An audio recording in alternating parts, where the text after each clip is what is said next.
The human stand New Harmony lived up to its name. The colony world-orbited a gentle yellow sun, its surface covered with vast farmlands and pristine research facilities. Rivers cut through green valleys like silver ribbons.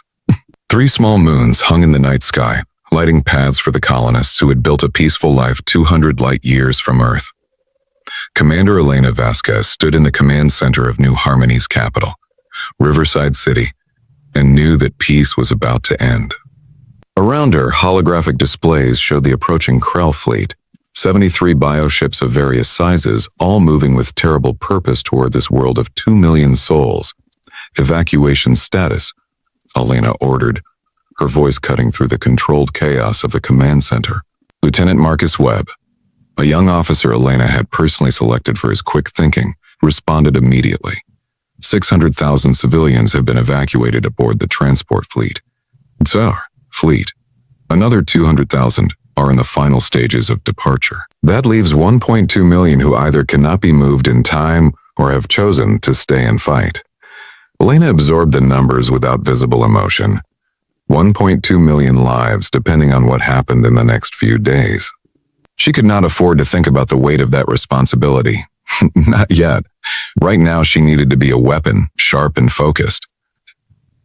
Dr. Sarah Chen entered the command center, her arms full of data tablets. The weapons researcher was barely 30 years old, but her innovations had already revolutionized human military technology.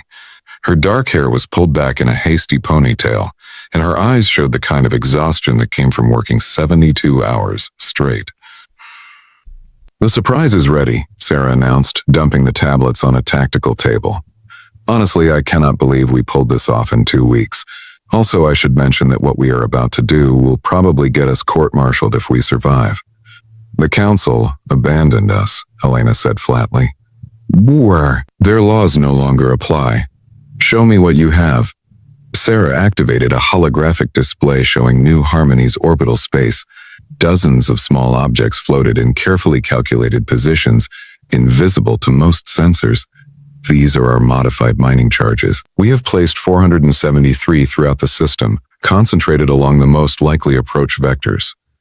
Each charge contains a fusion core powerful enough to vaporize a small asteroid. The Council banned nuclear weapons in space combat 3,000 years ago. The Council also banned abandoning member species to extinction, Elena replied. I think we are even. Continue, Doctor. Sarah pulled up another display. The Zephyrian data Chiron provided was invaluable. The Krell bioships coordinate through a psionic network. They literally share a group mind during combat. That gives them incredible tactical awareness, but it also creates a vulnerability. Disrupt the network and you create chaos in their formations. How do we disrupt a psionic network? Webb asked.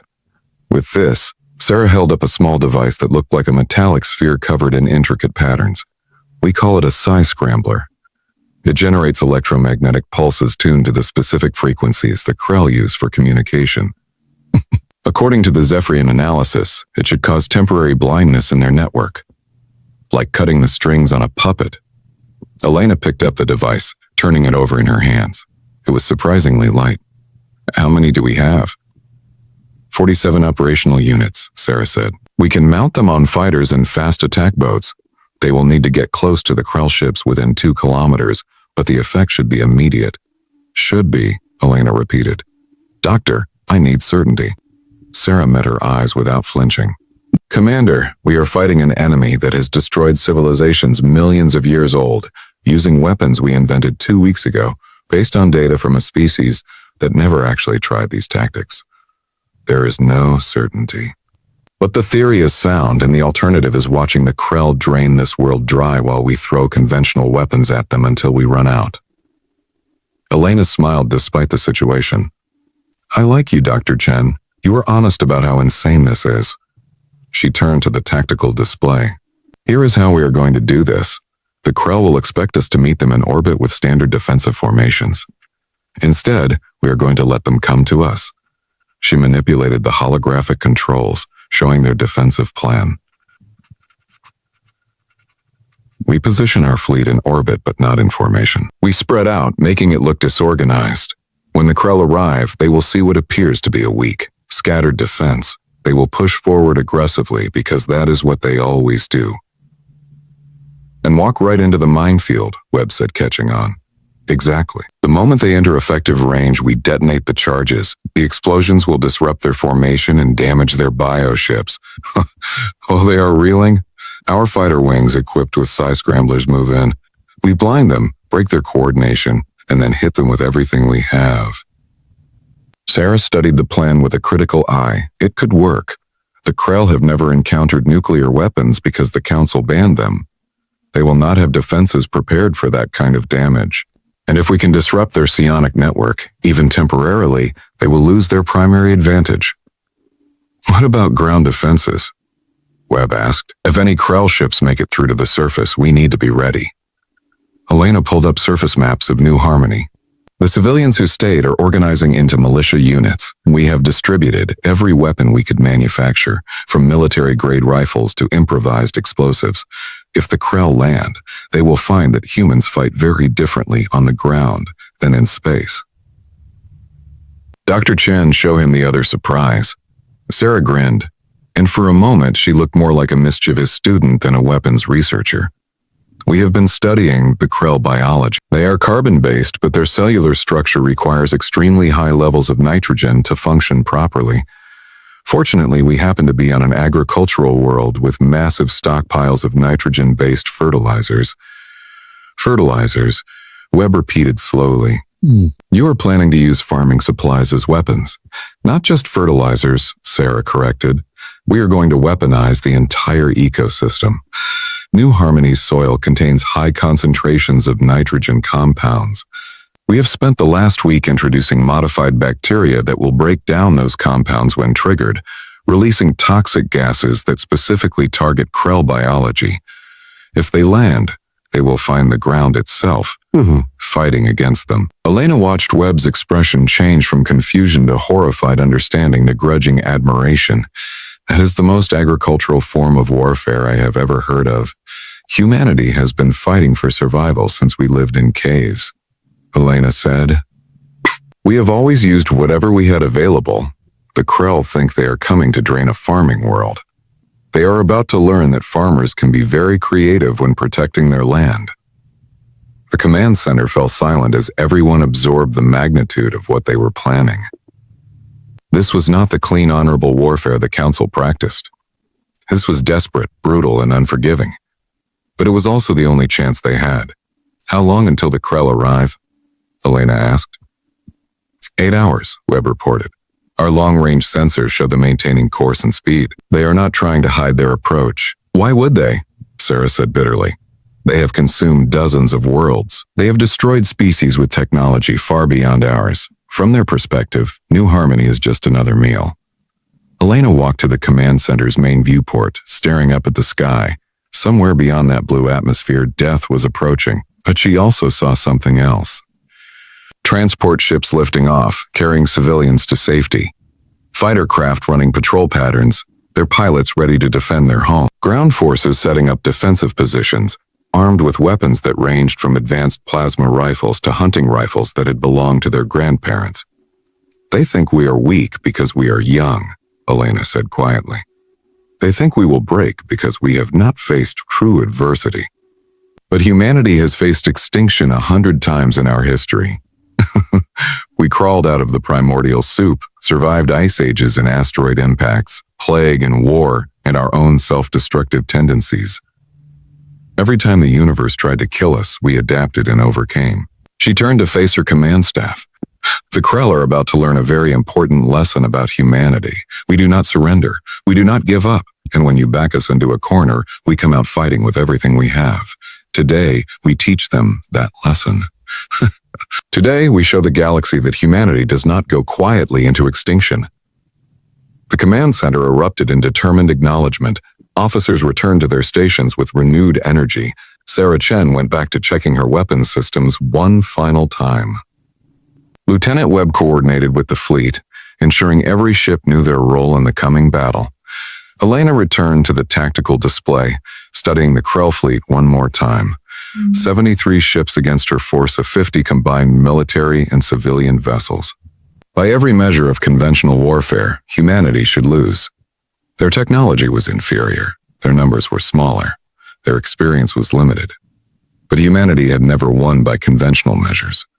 All ships report ready, Webb announced. Fighter wings are launching now. Ground forces are in position. The minefield is active and awaiting your signal. Elena took a deep breath. This was it. The moment that would define whether humanity's defiance was heroic or foolish. The moment that would determine if 2 million people lived or died. No pressure. Signal all forces, Elena ordered, her voice carrying across the command center. The Krell are coming to take our world. They think we are prey. They think we are weak. Today we prove them wrong. Today we prove them wrong. Today humanity stands. Today we fight. The Krell fleet entered New Harmony's system 4 hours ahead of schedule. Elena watched their bioships appear on sensors, grotesque vessels of twisted bone and pulsing tissue. They moved with predatory grace, spreading into an attack formation that had conquered countless worlds. They are accelerating, Webb reported. Looks like they are eager to start feeding. Current trajectory will bring them into the minefield in 90 minutes. Elena nodded. Maintain positions. Make it look like we are trying to organize a defense and failing. I want them confident.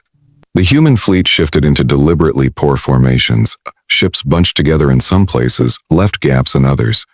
To an experienced military observer, it would look like a force that knew they were doomed and did not know what else to do. The Krell took the bait. Their fleet accelerated further, sensing easy prey. They did not bother with complex maneuvers or careful approaches. Why would they? They had never encountered real resistance before. 60 minutes to minefield, Webb counted down. 50 minutes. Elena watched the Krell ships grow larger on the tactical display. She could see individual bioships now, ranging from small fighters the size of buses to massive dreadnoughts that dwarfed human cruisers. All of them were alive in some horrible way, their hulls breathing and pulsing with alien biology. 30 minutes, they are maintaining formation. No signs they detect the mines. 20 minutes, fighter wings report ready to deploy. Ground forces are tracking the fleet. 10 minutes, Commander, they are still coming. No deviation in course. Elena's hand hovered over the detonation control. One decision, 1 moment. Everything depended on timing. 5 minutes, 4 minutes, 3 minutes. The Krell fleet crossed into the minefield, their bioships gliding between the invisible mines with no awareness of the danger. 2 minutes. 1 minute, they are in optimal position, Commander. Elena pressed the detonation control. All mines detonate now. Space erupted in nuclear fire. 473 fusion charges exploded simultaneously, creating a wall of superheated plasma that engulfed the Krell fleet. The bioships screamed, a sound that somehow transmitted through the vacuum, resonating on every human vessel's hull. Direct hits across their formation, Webb shouted over the chaos. Multiple bioships destroyed. Estimate 30% of their fleet is out of action. Launch fighters, Elena ordered. Deploy scramblers. Hit them while they are disorganized. Human fighter craft streamed from their carriers, small vessels piloted by men and women who had trained for only weeks. They dove into the burning chaos where the Krell fleet struggled to reform. The Scramblers activated, filling space with electromagnetic pulses tuned to disrupt psionic communication. The effect was immediate and devastating. Krell bioships that had moved with coordinated precision suddenly flailed like blind animals. They collided with each other, fired wildly at nothing, and broke formation in complete confusion. It is working, Saracen said with barely controlled excitement. The Scramblers are more effective than we projected. The Krell network is completely disrupted. All ships attack, Elena commanded. Target the larger bioships first. Do not let them recover. The human fleet surged forward, abandoning their fake disorganization for calculated strikes. Plasma weapons and kinetic projectiles hammered the confused Krell ships. Missiles streaked through the burning void, finding targets that could not coordinate defenses. The Krell fought back, but their movements were sluggish and confused. Bioplasma weapons fired in random directions. Organic fighters launched but flew in circles, unable to receive targeting information from the hive mind. Elena watched the battle unfold with fierce satisfaction. This was what the Council had never tried. They had fought the Krell with honor and conventional tactics. Humanity had fought with everything available, using weapons the elder races had banned and tactics they had never considered. Commander, several bioships are breaking through toward the surface, Webb reported. Looks like they are trying to land and establish ground operation. Let them, Elena said coldly. Ground forces, you are clear to engage. Show them what happens when they touch human soil. On New Harmony's surface, Militia Commander Robert Taft watched 5 Krell bioships descend through the atmosphere. The former farmer turned soldier stood in the middle of what had been his wheat fields, now transformed into a fortified position bristling with weapons. Here they come, Taft said into his communication unit. All units prepare to receive guests. Remember what Commander Vasquez said. Make them regret landing. The Krell bioships touched down, their organic landing gear sinking into the soft soil. Hatches opened and Krell ground forces emerged. They were insectoid creatures, each the size of a large dog with multiple legs and mandibles, designed for burrowing and consuming. They scuttled forward across the field, expecting to begin their feeding process. Instead, the ground beneath them exploded in toxic clouds. The modified bacteria Sarah Chen had introduced activated, releasing nitrogen compounds deadly to Krell biology. The Krell creatures shrieked and writhed as the toxic gas burned their respiratory systems. They tried to retreat, but human militia opened fire from concealed positions. Mere. Rifles cracked, explosives detonated, and improvised weapons proved that farmers protecting their land were more dangerous than any military force. Target the bioships, Taft ordered. Do not let them take off again. Heavy weapons teams fired rocket-propelled grenades at the grounded vessels. The bioships were tough, but they had never been designed to withstand concentrated ground fire. Explosions tore through their organic hulls, spilling alien fluids across the contaminated soil. In orbit, Elena watched the ground battle reports with grim satisfaction. The surface defenses are holding. The Krell cannot establish a foothold. Commander, the remaining orbital forces are trying to reorganize, Webb reported. The Psi Scramblers are losing effectiveness. They are adapting to the interference. Time to finish this, Elena said. All ships final assault. Target their command vessel, the largest bioship in their fleet. If we kill that, the rest should lose coordination permanently. The human fleet concentrated fire on the massive Krell dreadnought. The creature ship was the size of a small moon, its hull covered with what looked like armor, but was actually layers of hardened organic tissue. It had survived the minefield and the initial assault, but now it faced the full fury of humanity's fleet. Plasma cannons burned through its outer layer. Kinetic weapons punched through damaged sections. Nuclear-tipped missiles detonated against its hull, each explosion tearing away more tissue. The dreadnought fought back, but without its supporting ships, it could not defend against attacks from multiple directions. Critical damage to the target, Webb shouted. Its internal structure is collapsing. The Krell dreadnought shuddered and began to break apart. Huge sections of its hull separated, venting atmosphere and fluids into space. The remaining bioships suddenly went completely still, floating dead in space as their connection to the hive mind severed permanently. All Krell vessels have ceased combat operations, Webb reported, his voice filled with disbelief. Commander, I think we won. Elena stared at the tactical display, not quite believing what she was seeing. The Krell fleet that had seemed so unstoppable was now nothing but floating debris and dead bioships. Humanity had faced the enemy that had destroyed countless civilizations and had not just survived but won. Damage report, Elena ordered, forcing herself back to practical matters. We lost 6 destroyers and 14 civilian vessels, Webb reported soberly. Casualty estimates are still coming in, but preliminary numbers suggest around 3,000 killed in action. Ground forces report minimal casualties. The Krell that landed never made it more than a few hundred meters from their ships. 3,000 dead. 3,000 people who had volunteered to defend their world and paid the ultimate price. Elena felt the weight of those losses, but she also knew that without their sacrifice, 2 million people would have died.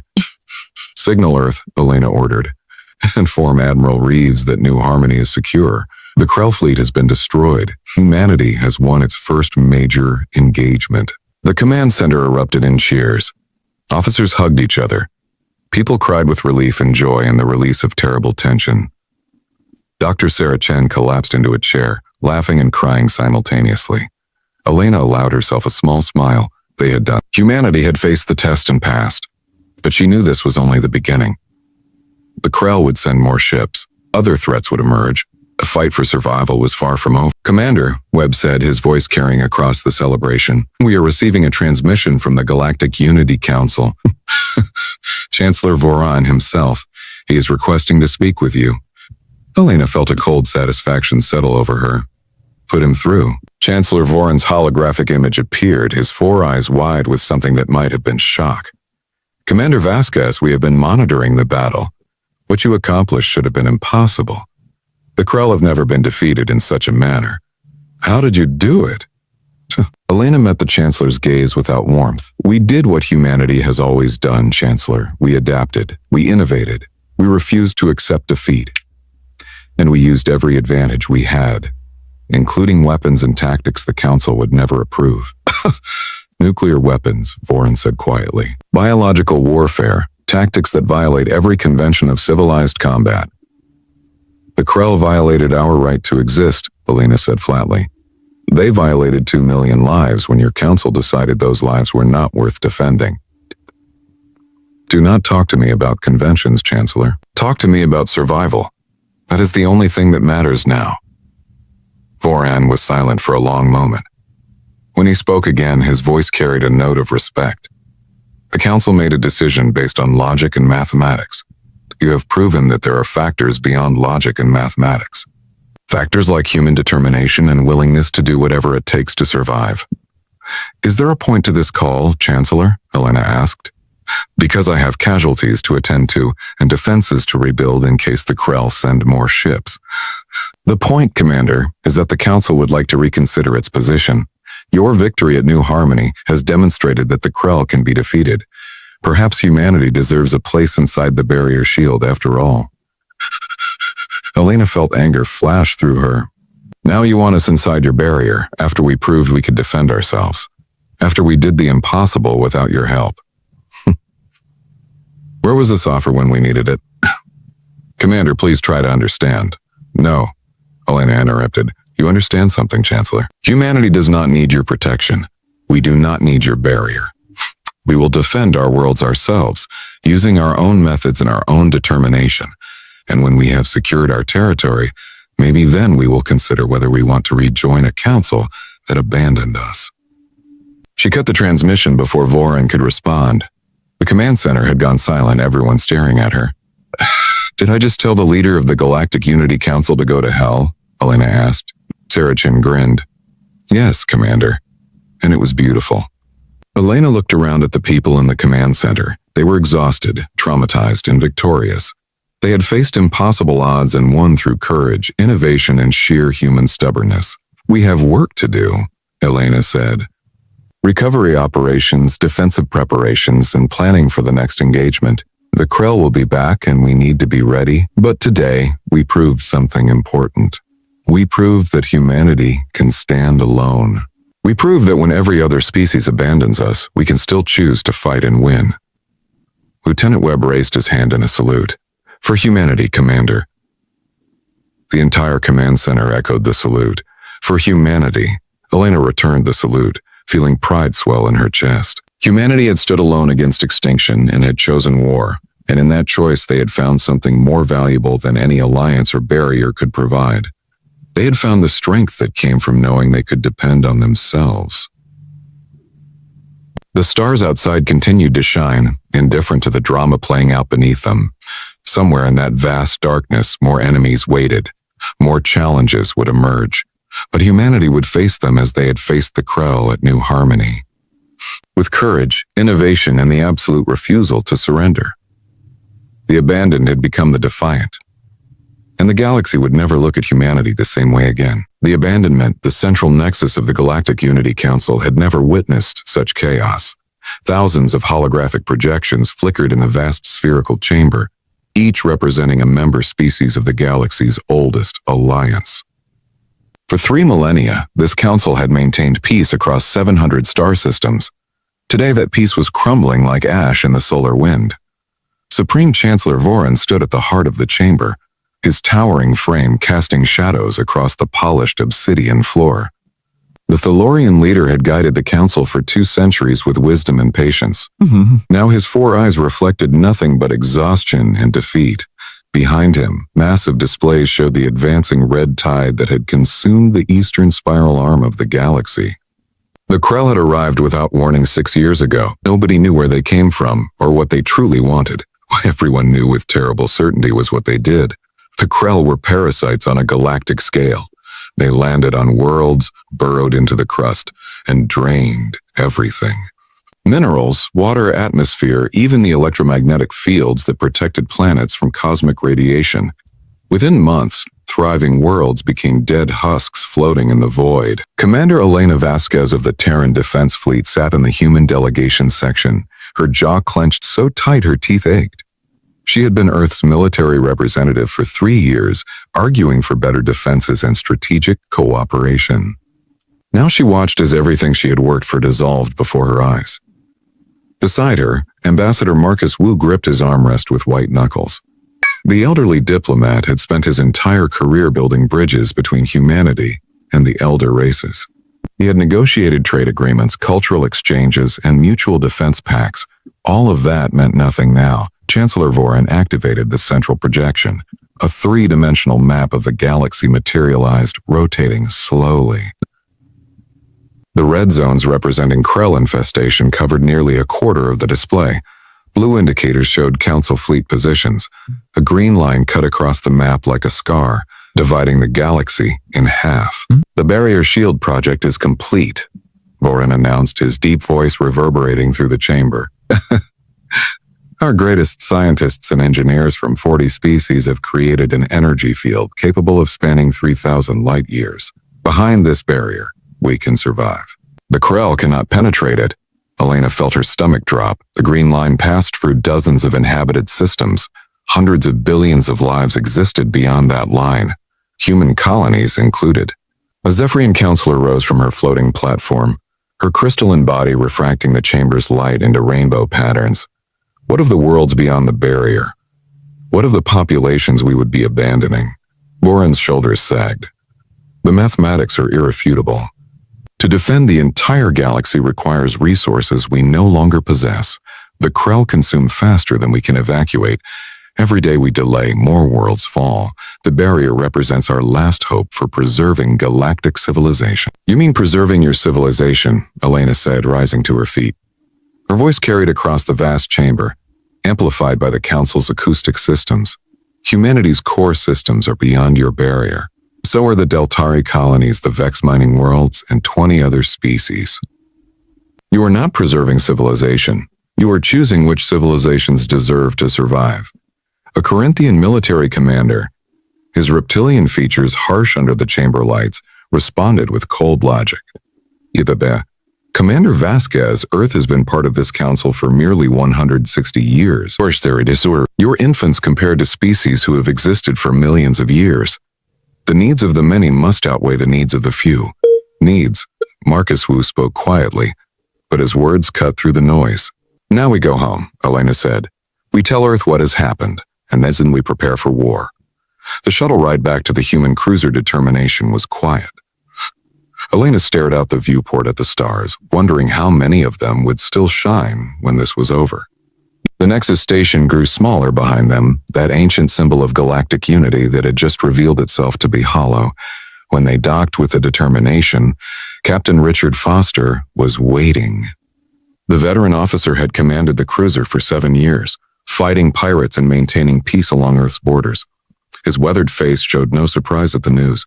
They abandoned us, Foster said. It was not a question.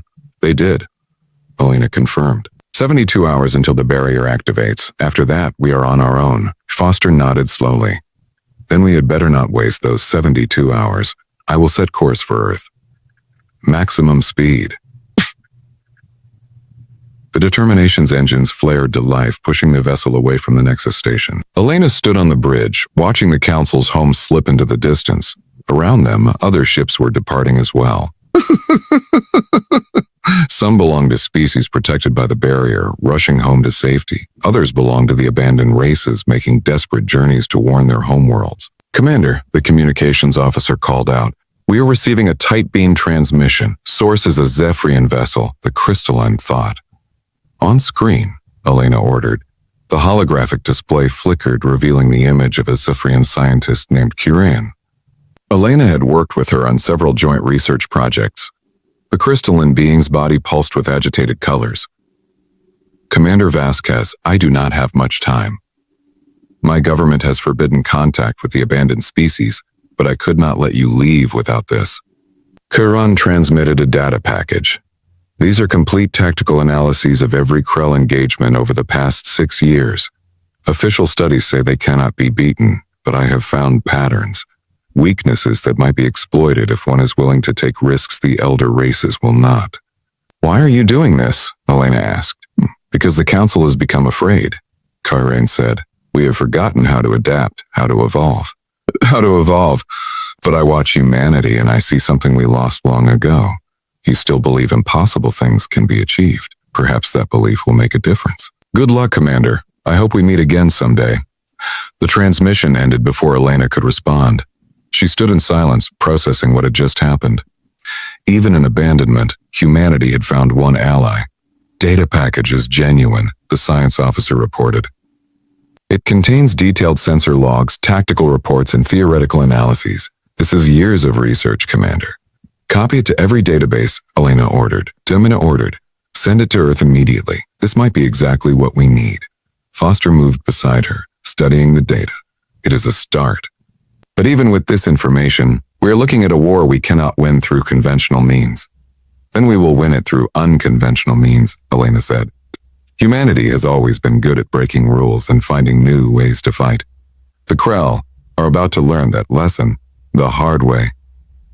The determination raced through hyperspace, carrying its crew toward Earth and the war that awaited them. Behind them, the Galactic Unity Council prepared to seal itself away from the danger. Ahead lay uncertainty, fear, and the very real possibility of extinction. But humanity had faced extinction before. They had survived ice ages and plagues, wars and catastrophes. Each time they had adapted and overcome. This time would be no different. The Krell were coming, but they had never encountered a species quite like humanity. Elena stood at the viewport, watching the stars streak past. Somewhere out there, beyond the light of familiar suns, the enemy was advancing. Let them come. Humanity would be ready. The journey to Earth took 4 days at maximum hyperspace speed. When the determination emerged in the Sol system, Elena saw a sight that filled her with both pride and heartbreak. Earth's orbital space was crowded with vessels. Military ships from every human colony had gathered, forming an impromptu fleet. But it was the civilian ships that caught her attention. Cargo haulers had welded weapon mounts to their hulls. Mining vessels bristled with improvised armor. Even luxury yachts and personal craft had been modified for combat. Humanity had not waited for official orders or government mandates. They had simply started preparing to fight. Captain Foster guided the determination toward Earth's primary orbital station, Unity 1. The massive structure had been humanity's gateway to the stars for nearly a century. Now it served as the command center for Earth's defense. Admiral James Reeves met them at the docking port. The Admiral was a legend in the Terran Defense Fleet, having commanded forces in 3 major conflicts. His gray hair and lined face spoke of decades of service. His eyes, sharp and calculating, showed no trace of defeat. Commander Vasquez, Ambassador Wu, welcome home, Reeves said. I wish it was under better circumstances. What is our status, Sutton? Elena asked as they walked through the station's corridors. Chaotic but determined, Reeves replied. When news of the Council's decision reached Earth, the public reaction was immediate. Volunteers flooded recruitment centers. Every shipyard went to maximum production. The corporate sector donated resources and equipment. Humanity has united in a way I have never seen before. They entered the command center, a vast room filled with holographic displays and tactical stations. Officers moved with practiced efficiency, coordinating fleet movements and defense preparations. The central display showed Earth and its 12 colony worlds, each marked with defensive positions and fleet assignments. We have 247 military vessels, Reeves explained, gesturing at the display. Another 800 civilian ships have been armed and given basic combat training. It is not enough to stop the Krell through conventional tactics, but Commander, we are not planning to fight conventionally. Elena felt a spark of hope. What do you have in mind, Admiral? Reeves smiled grimly, something the council would never approve. Something desperate, dangerous, and possibly insane. In other words, a very human solution. He activated a secure file in the display chain. Elena saw weapon designs she did not recognize, tactical formations that violated every standard military doctrine, and strategies that made her pulse quicken with a mix of fear and excitement. The council fights with honor and established protocols, Reeves continued. They meet the enemy in organized battles with clear rules of engagement. That is why they are losing. Humanity will fight differently. We will use every advantage we have, exploit every weakness, and do whatever it takes to survive. Marcus Wu studied the plans with a historian's eye. You are proposing total war. No restraints, no restrictions. The Krell do not restrain themselves, Reeves said. Why should we? They want to consume our worlds. We will make those worlds so difficult to digest that they choke on them. Elena looked at the weapon designs again. Some were modifications of existing technology. Others were completely new concepts. All of them were designed with one purpose: to hurt the Krell in ways they had never experienced before. How long until they arrive? She asked. Based on their current advance rate, the Krell will reach the outer colonies in 3 weeks, Reeves said. New Harmony will be first. Population of 2 million, mostly agricultural and research facilities. Can we evacuate? Marcus asked. Not completely. We can move maybe 30% of the population before the Krell arrive. The rest will have to shelter in place or fight. Reeves met Elena's eyes. I need you to command the defense of New Harmony, Commander. You understand the Krell better than anyone, thanks to that Zephyrian data. You are also one of the few officers who thinks creatively enough for what I have in mind. Elena felt the weight of 2 million lives settle on her shoulders. I will need complete authority to implement whatever tactics I deem necessary. You have it, Reeves said without hesitation. The council abandoned us because they thought we could not win. Let's prove them wrong. Let's prove them wrong. Let's show the galaxy what humanity can do when we are backed into a corner. Elena looked at the tactical display, at the red indicators showing Krell forces, at the blue markers representing human defenses. The numbers were not in their favor. Logic said they should lose. Mathematics said they could not win. But humanity had never let logic and mathematics decide their fate. When do I leave? Elena asked. Your ship departs in 6 hours, Reeves said. You will have a task force of 20 vessels and whatever civilian ships from New Harmony volunteer to fight. I am also assigning you Dr. Sarah Chen from the Weapons Research Division. She has some ideas that are either brilliant or insane. Possibly both. Elena nodded. 6 hours. That is enough time to say goodbye. She left the command center and made her way through Unity 1's corridors. Around her, people moved with purpose. Soldiers prepared equipment. Civilians volunteered for evacuation assistance. Children carried messages between stations, determined to help however they could. Elena found herself in the observation deck, staring down at Earth. The blue marble hung in space, beautiful and fragile. Humanity's homeworld, the cradle of their species. The Krell wanted to drain it dry. They wanted to turn it into a lifeless rock. While I am alive, Elena whispered to the planet below. Not while any of us are alive. She thought about her grandmother, who had told her stories of Earth's ancient wars. Stories of people who fought against overwhelming odds because they had no choice. Stories of last stands and desperate victories. Her grandmother had always ended those stories the same way. Humanity survives because we refuse to give up. Elena touched the viewport, her palm against the transparent material. We refuse to give up. 6 hours later, Commander Elena Vasquez stood on the bridge of the destroyer Defiant, watching Earth shrink in the distance. Around her, 20 warships maintained formation. Behind them, 30 civilian vessels followed, crewed by volunteers who chose to fight rather than flee. Course laid in for New Harmony, the navigator reported. 8 of 14 days. All ships reporting ready, the communications officer added. Elena settled into the captain's chair. 14 days to prepare. 14 days until the Krell arrived. 14 days until humanity proved whether their defiance was courage or foolishness. Take us out, Elena ordered. Maximum speed. The Defiant's engines blazed, pushing the vessel toward New Harmony in the battle that would decide humanity's fate. Behind them, Earth continued to spin, unaware that its children were racing toward a war that would change the galaxy forever. The Krell were coming. Humanity was ready, and the galaxy was about to learn that the youngest species in the Council had teeth.